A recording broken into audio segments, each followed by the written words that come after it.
สวัสดีค่ะมื้อนี้มาแห่กฐินไม่ยากไก่แก้วนะครับลูกหลานอยู่เลยครับวันละผ้าเพิ่นให้ผู้ถือผ้าไตรขึ้นนั่งทั้งหมด20 กว่าคนถือผ้าไตรรับรองอาชีพรับวันละผ้าอยู่ไหนครับอยู่ไหนครับไม่อยากรบกวนนะครับ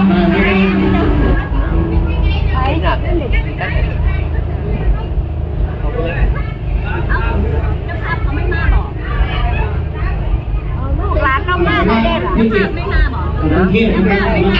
ใช่เอาขึ้นมายังไงไม่มีก็ถือเลยนะครับใครไม่มาใคร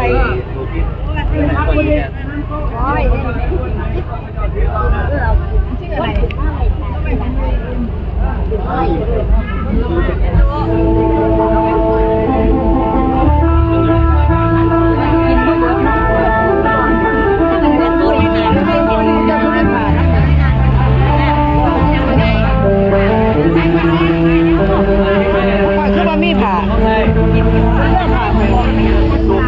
อยพันผ่าออกพันผ่าออกผ่าจะถึงพันออก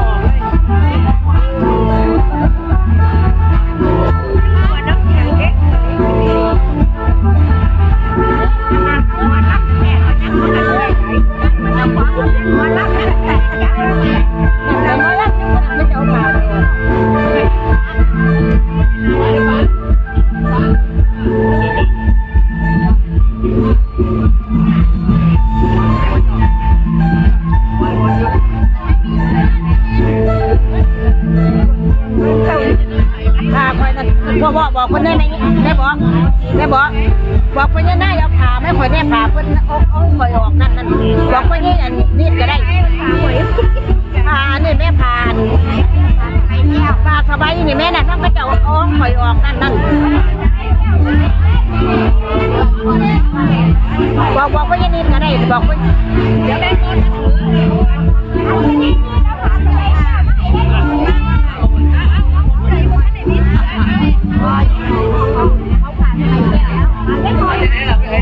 สบายแก้วนั่นแม่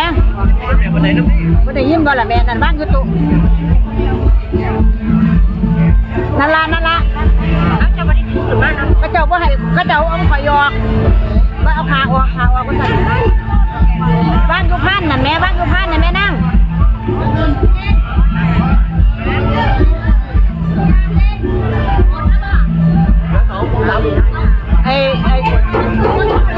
บอกเขาแย่แลนบอกเขาแย่แลน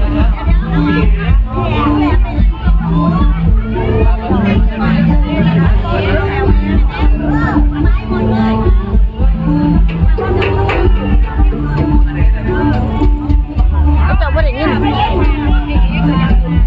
บอกท่านนี่ว่าอย่างนี้ดอก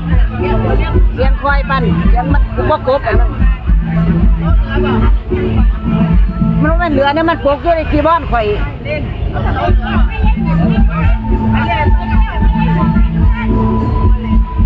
เพื่อนเอาอังข่อยออก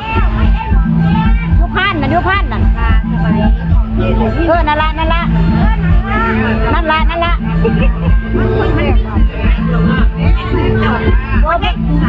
ก็มันปลูกอยู่น่ะแม่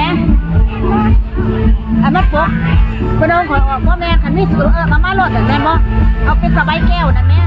เอาออก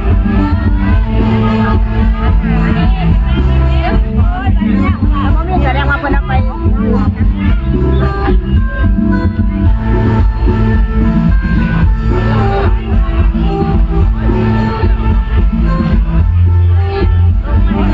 เพราะไหนต้อง